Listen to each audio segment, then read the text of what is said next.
Hello, hello.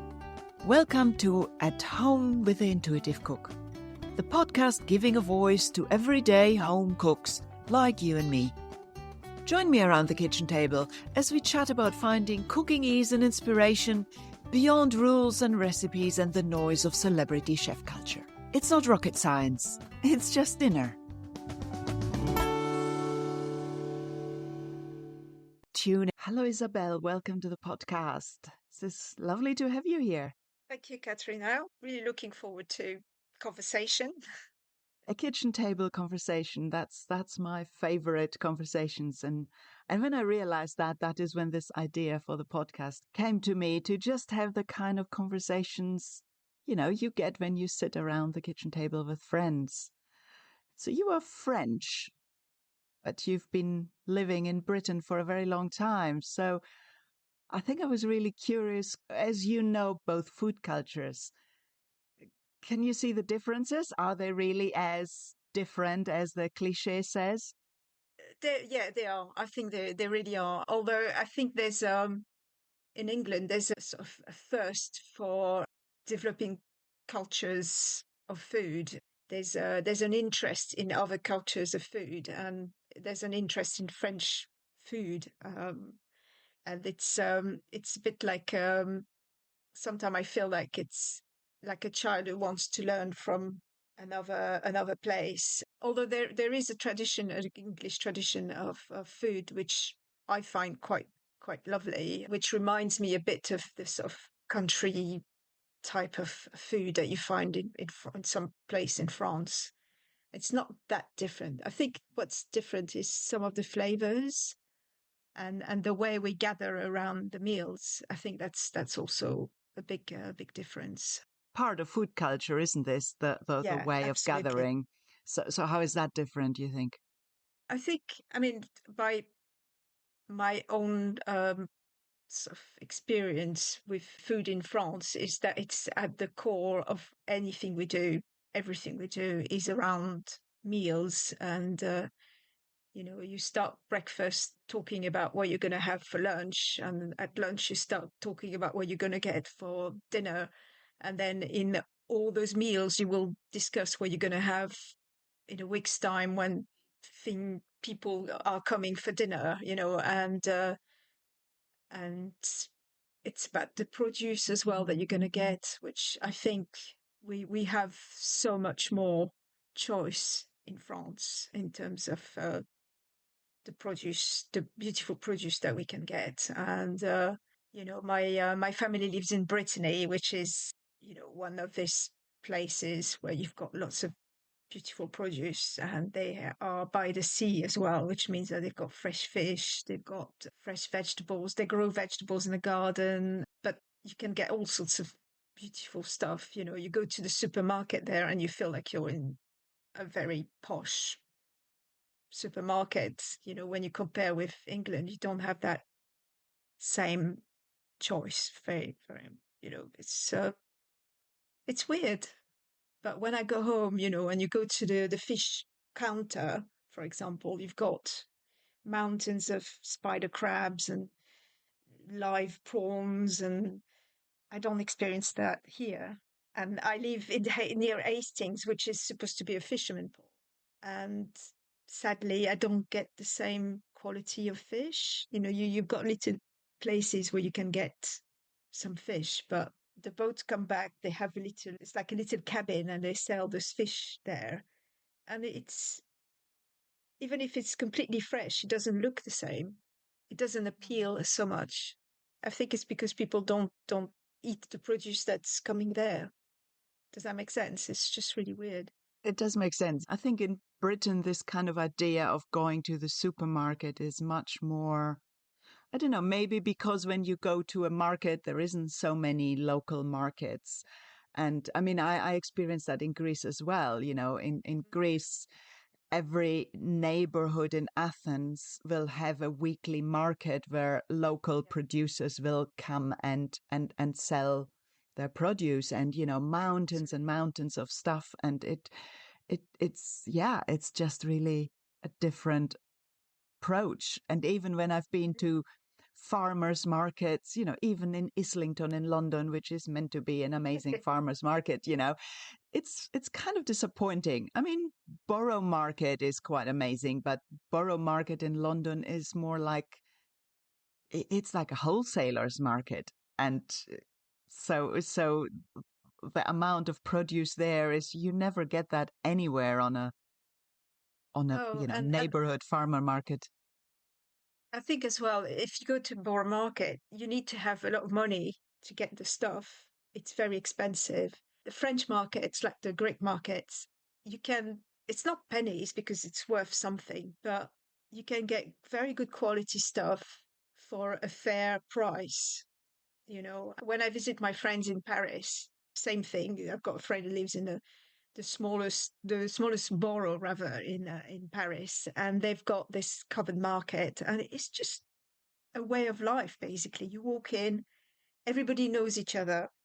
There's a little cafe, so people go and have a cafe, and then they chat with their neighbors, and then come out with lots of stuff, all the stuff they need for the meal of the day. It's you don't need to buy for the whole week. You know that this weekend you're going to make a pot with a farm chicken, and you're going to have some cheese, and you know where you're going to get your cheese, you know where you get your vegetables, and some vegetables you get it from this guy, but some other vegetables you get it from this other guy, because there's a difference between the salad from this person and the tomatoes from this other person.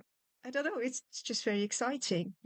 It's just Yeah, it's an um environment that makes food exciting, maybe because it takes food and produce seriously. So, how was it growing up in that food culture? What kind of early memories of food and cooking and eating do you have?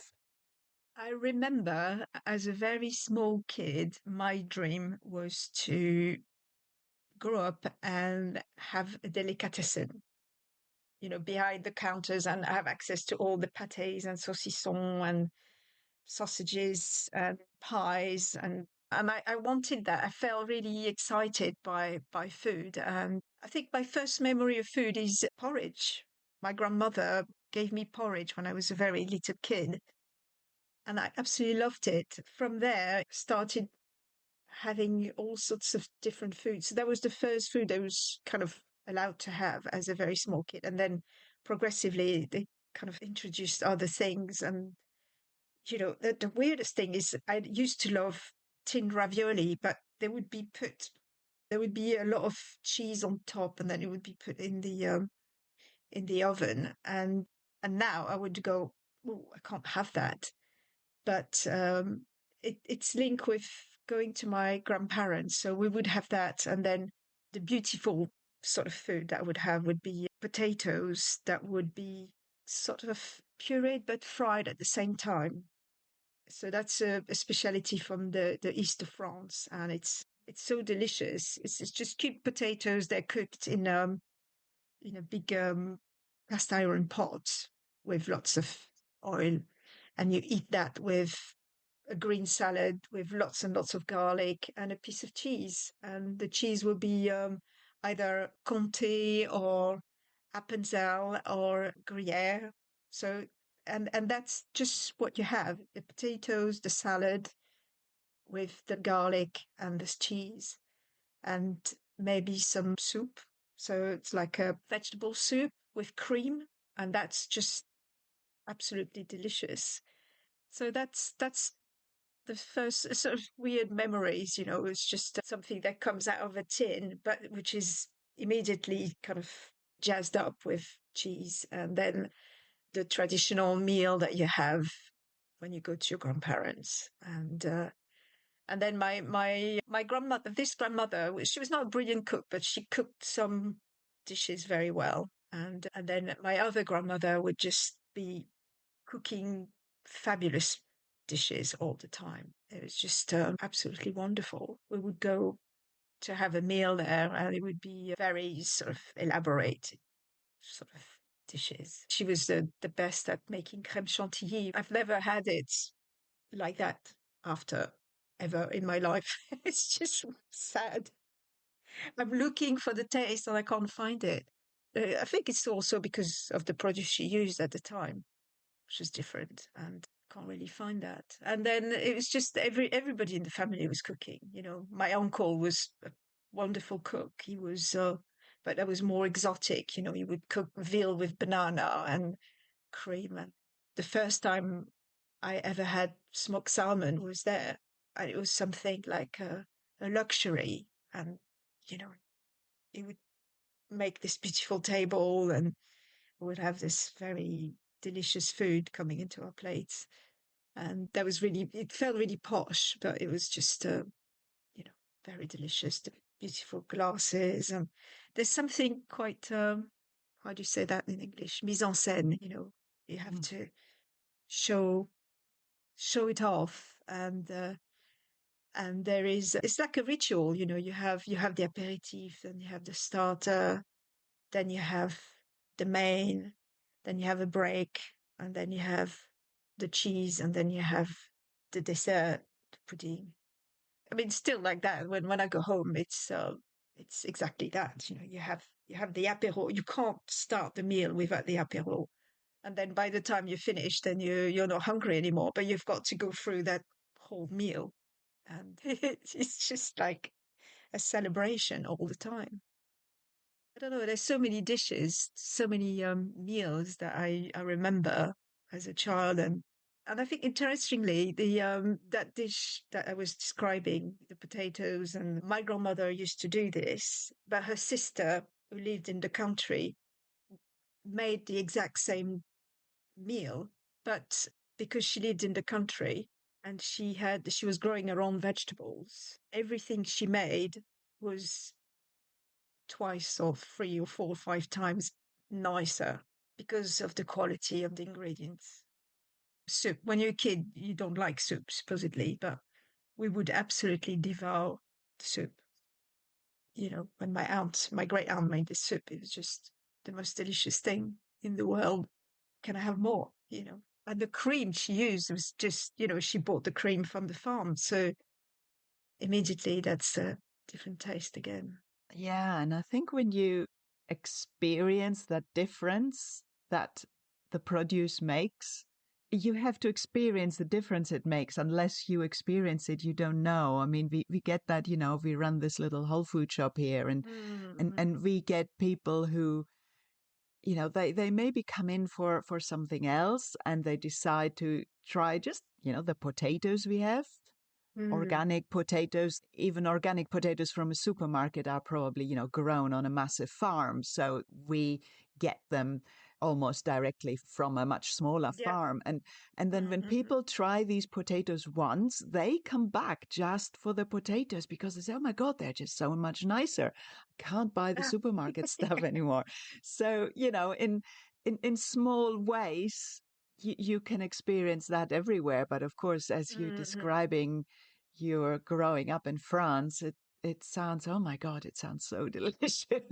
It is delicious. I mean, it's funny about this idea of potatoes. My grandfather used to grow potatoes, and there's a whole culture around potatoes around where my parents are because he used to grow the potatoes, but it occupies quite a large space in his garden. And my dad would come and help him, so they would share the potatoes, and they don't taste the same. And I mean, potatoes are so important in our culture in France. You know, you have to have potatoes almost with every meal, and it's just I don't really find potatoes with that taste here. You know, they don't taste so delicious. You know, when I go home, we will have like simple poached fish with maybe a mayonnaise on the side and just boiled potatoes, and you just smother them in fresh salted butter, and it's just super simple, but that's just one of the most delicious dish you can have, you know.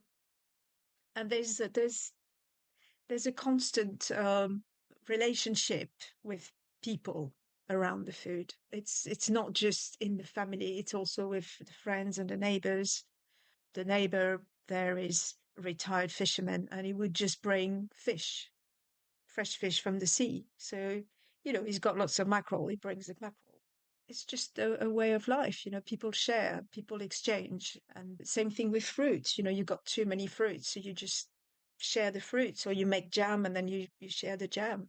I mean, here sometimes I've got that with my neighbor. They're very lovely and they're quite elderly. The gentleman is 90 years old and he will give me produce from his garden. So I get peppers and tomatoes and beans and all sorts of things. And then I give him cakes. I make little cupcakes. So I'm the bun lady, you know.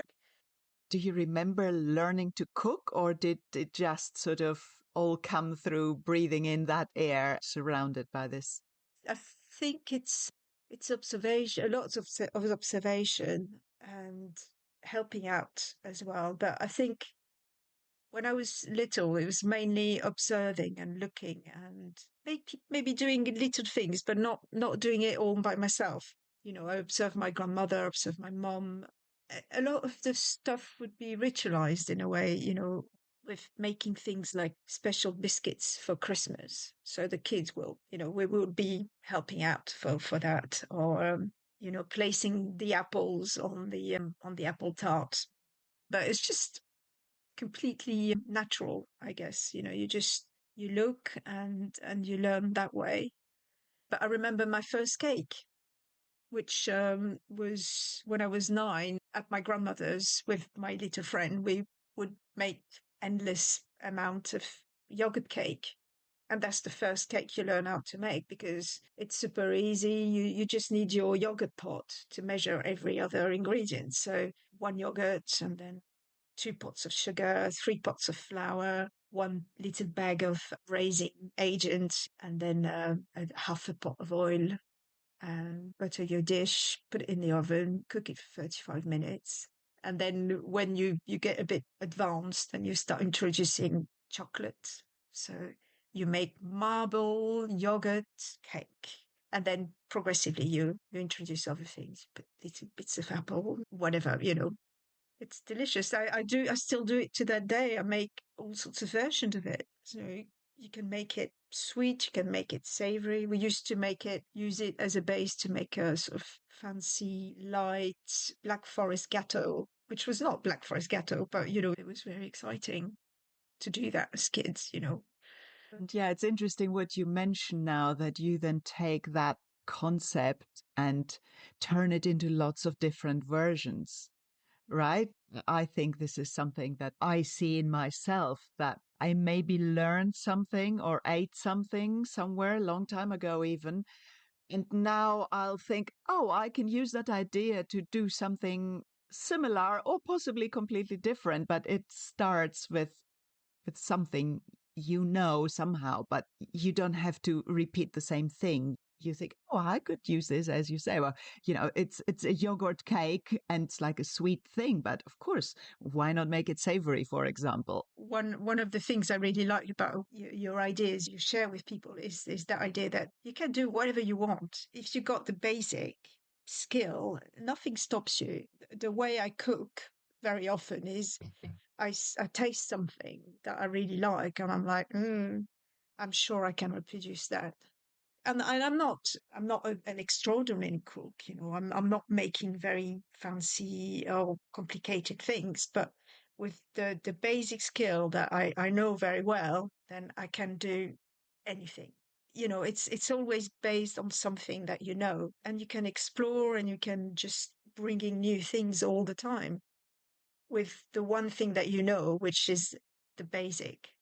And that cake, well, it's the basic, but it opens the door to all sorts of things. I can make waffle with the batter of this cake if I want. I can make anything, and then I move on to another basic recipe that's going to help me with something else. It's like a stew. If you want to do a Mexican mole, it's very complicated. No, it's not. It's just once you've got the ingredients and you've got the process, then put it together. And then if you don't have one of the ingredients, it doesn't matter. Just something else that may have the same flavor profile, or it's completely different because why not? What stops you? Nothing. There's not a big panel saying forbidden. Some people are very very precious about it. sancto sacred, you can't touch that. And completely disagree. And I think to some extent, just when someone gives you, oh, so and so's recipe, that's the best. No, it's not. It's common patrimony. Food is doesn't belong to one person in particular. There are people who are very good, they've got the skills, and they will measure to the angstrom gram or whatever the recipes. But I think it's a bit of a fallacy and it's a bit pretentious. I think cooking is like a tradition that's alive, just as, Mm-hmm. folk music or whatever. So the more people cook or the more people play a song, the more there will be versions of it, personal versions. And I Yeah, think this is why there is this saying, and I think this saying exists in many languages. I can never get it right in English, this idea that, there are as many recipes as there are cooks. exactly. Even Yeah, yeah, if yeah. it's some sort of iconic traditional dish of, a regional dish, say the potatoes you were describing, in every Yeah. family, they will make it in their own way. And maybe you, as the daughter, learned how they did it in your family, but then you're doing it your way in your own version Mm, because now you live, somewhere else. And, the absolutely. context is different. It's interesting. My grandmother made a apple tart, which I will never eat again. Even though I know I remember what it looked like, because the pastry she made, the way she handled it was different. The way she cooked the apples was different. And my mum learned from her how to make this apple tart. And her tart is different.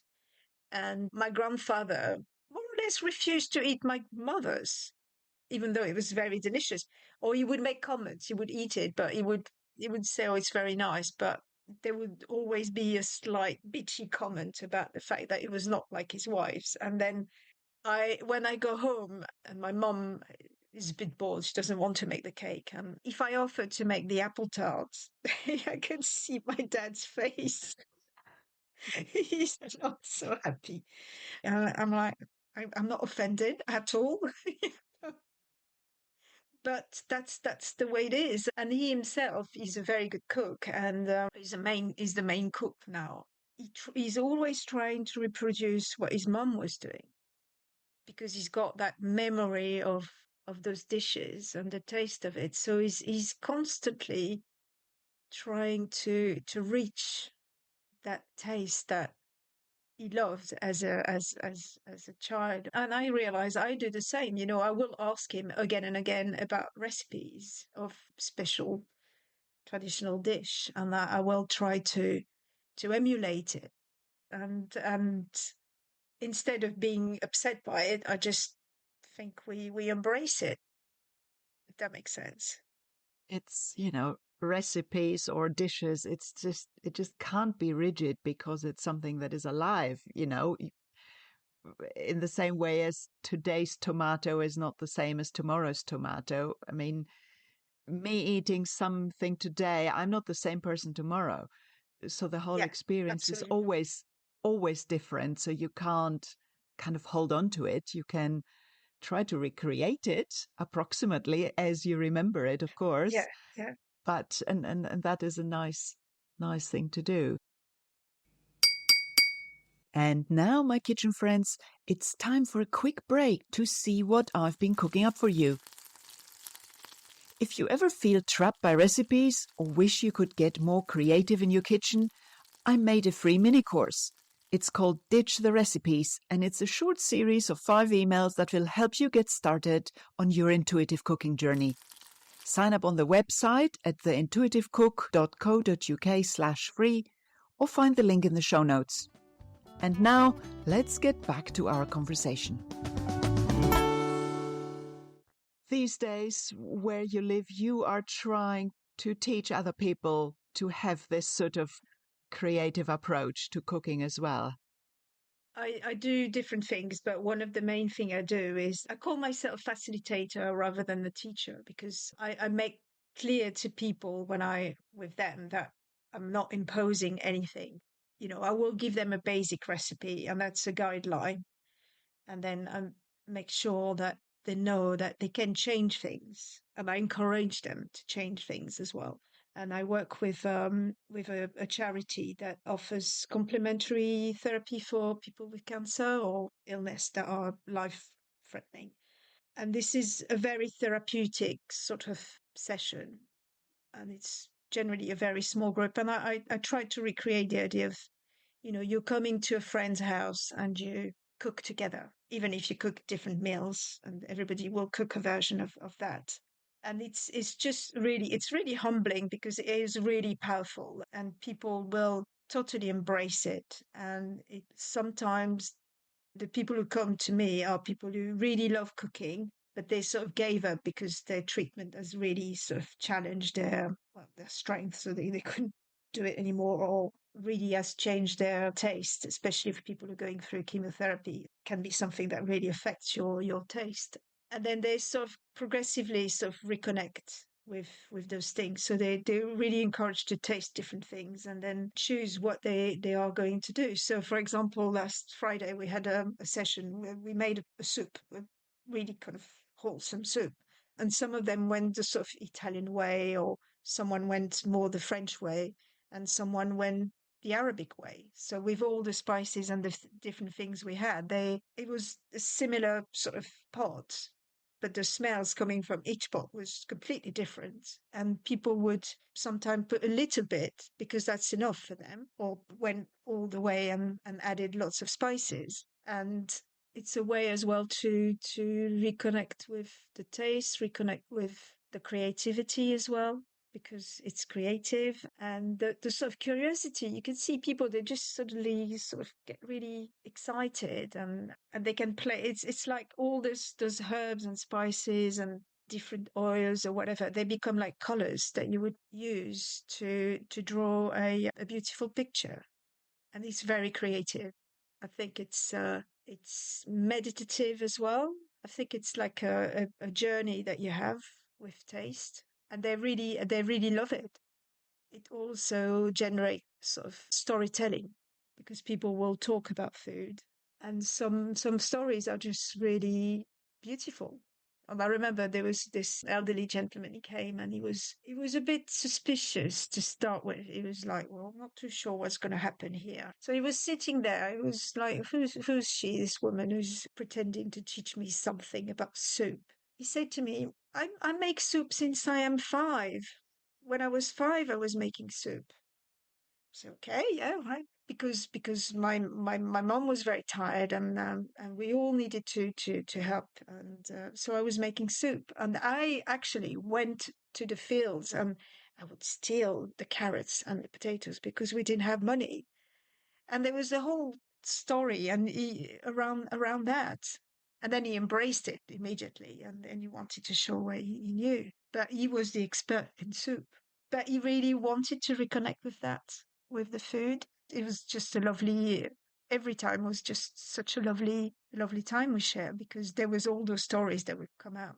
Food is just so much connected with stories and memories and people and places.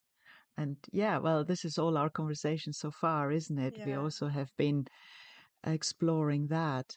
And I like how you described, cooking with all the different flavors and spices as painting a picture, because yeah, that's also how I like describing, when I try to help people understand how you build flavor. It is like a picture, like with a background and a main motif and then shadow and light, and it's just you playing with all these different layers. And you seem to be doing that in your sessions as well, when you can get people curious and people into this idea that you can play with that, then cooking suddenly becomes interesting and exciting and not boring and not something you try to avoid doing.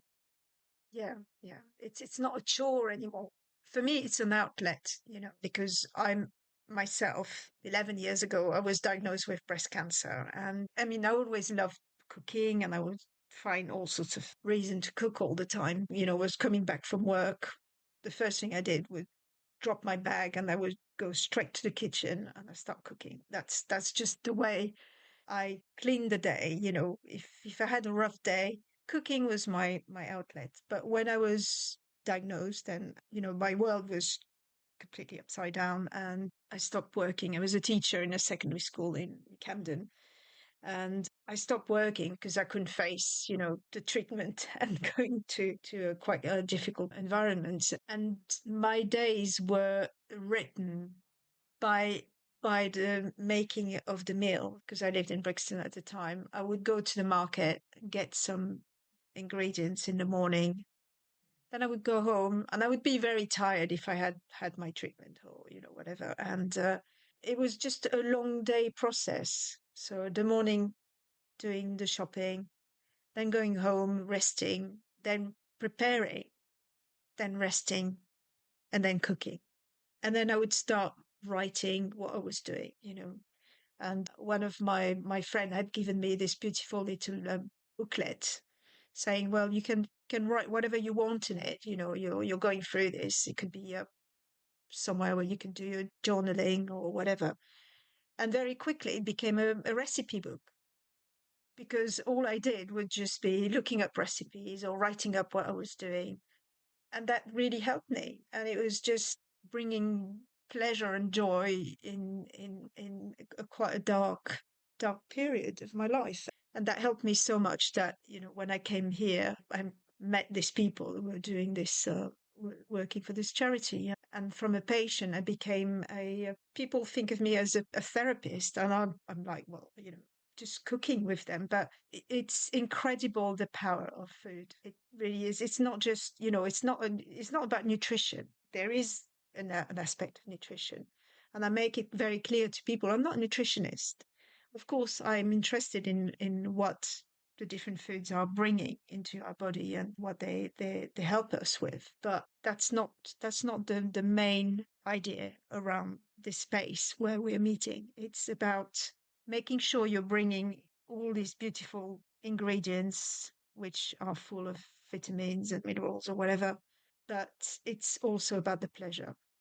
It's about the joy. It's about the feeling that you get once you've eaten it. Don't know if you see what I mean by that.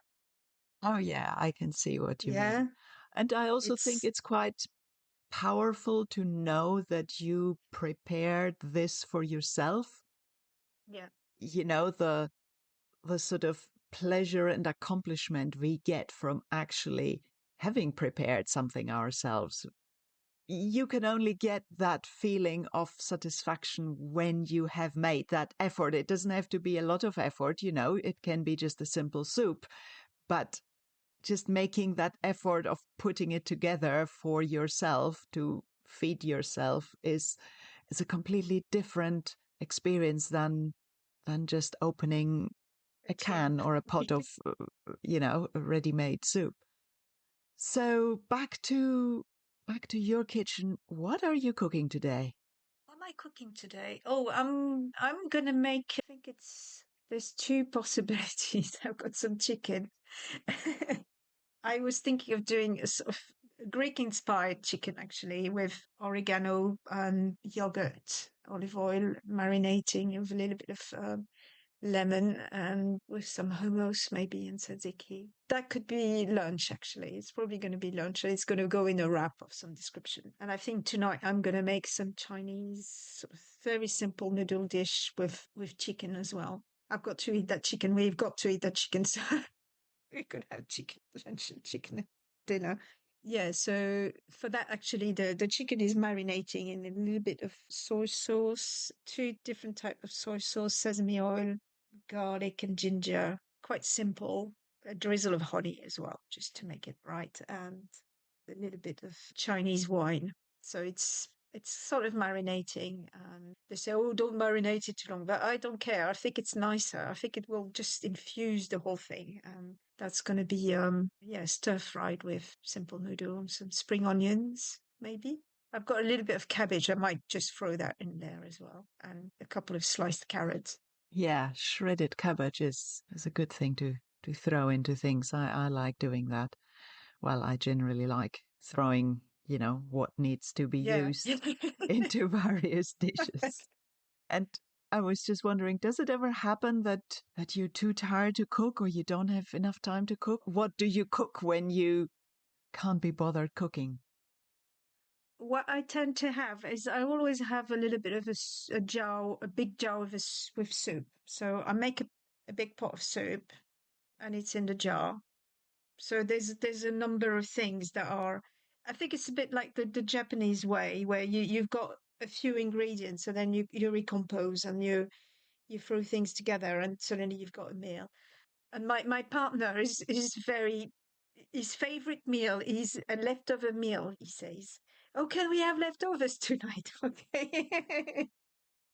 Right. Okay. So there's always I've got little boxes with maybe some cooked mushrooms. And so I recompose things.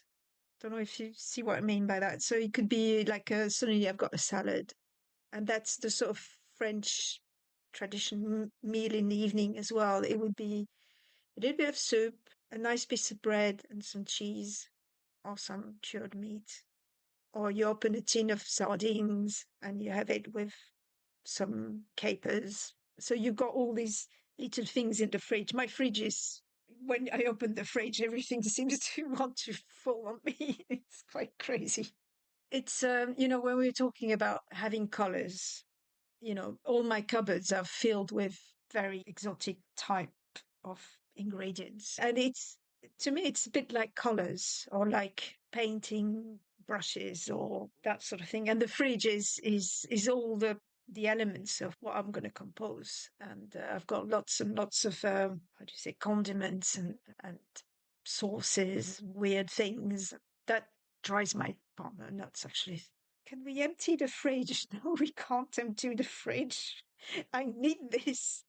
I need this sauce. I need this. I need that. Yeah, so I don't know if I answered your question, actually.